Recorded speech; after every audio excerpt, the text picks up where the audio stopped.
after this. But for now, yung fourth point po natin is on monetary graft and kickbacks.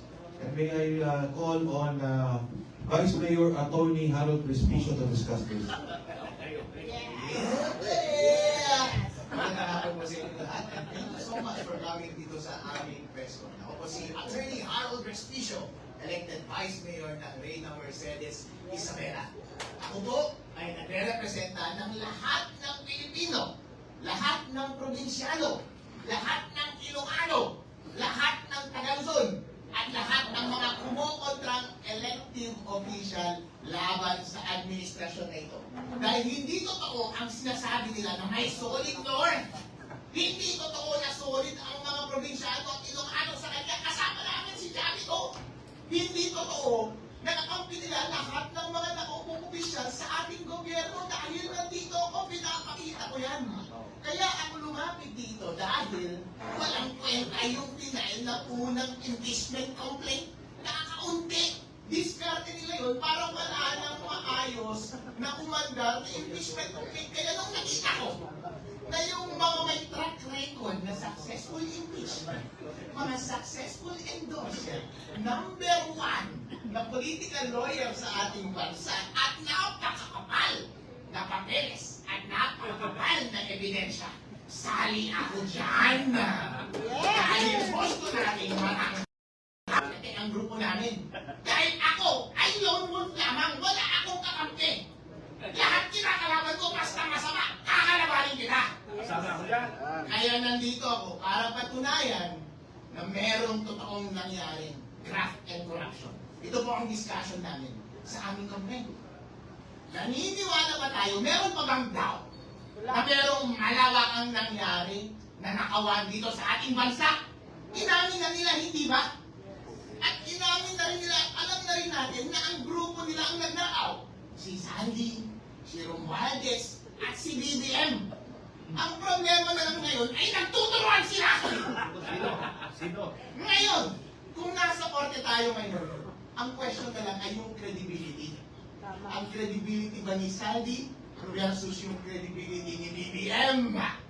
Ngayon, ano ang credibility ni Sandy? Nalenta na lahat yung modus. Yung ang program appropriations, yun ang paraan.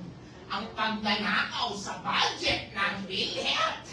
Nagkasakit si Congressman Jim Paras. Hindi na siya makakakuha ng benefits sa PhilHealth. Yung aking bangko kapag nabangkrap, wala na akong makukuha pera dahil kinuha na nila yung pera sa PDIC. Kwento na ni Sandy lahat ng kanilang paraan specific. Nagde-deliver ng mali-maleta sa Malacanang, sa Coldspot, 2 billion. Ayun o, ang daming pera. Bilyong-bilyong salapi ang dinideliver amongst them.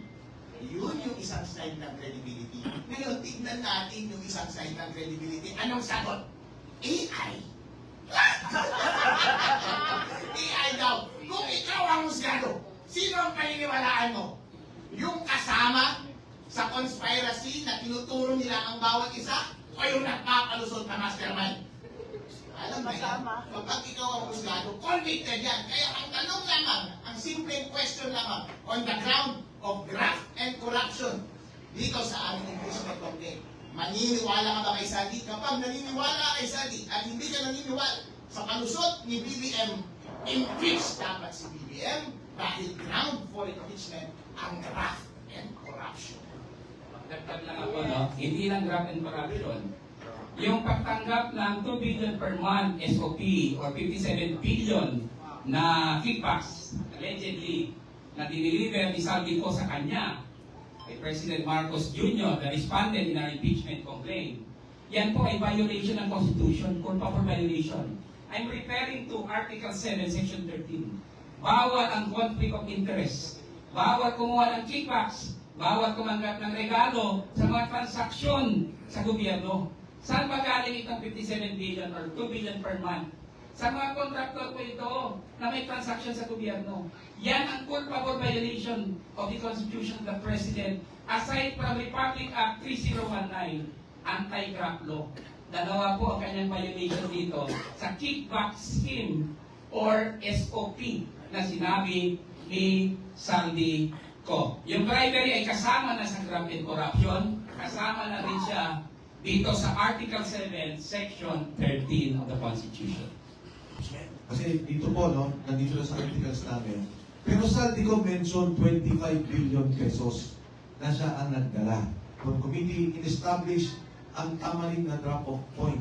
Ang sabi ni Saldi ko, nag-deliver ako ng 800 million kay Jojo Cadiz at one time at 200 million kay Yusek Jojo Cadiz sa tamarin para dalhin kay Pangulong Bongbong Marcos. Kagabi ho, nagpagbigay ng mensahe si Congressman Saldico. Ang sabi ni Congressman Saldico, kung papayagan ako doon sa itinal ninyong impeachment to become a state witness, kahit na sa Zoom, kasi ginagawa naman po natin yan under suspended rules, ay tatayo siya na witness dito sa grupo na nag-file ng impeachment case. So, salamat po. Ngayon, dadalhin ko naman yung topic on the economic sabotage. So yung graft and corruption, tapos na po tayo. Economic sabotage, doon po sa sugar and energy to be discussed by Congressman Jing Paras. Before I go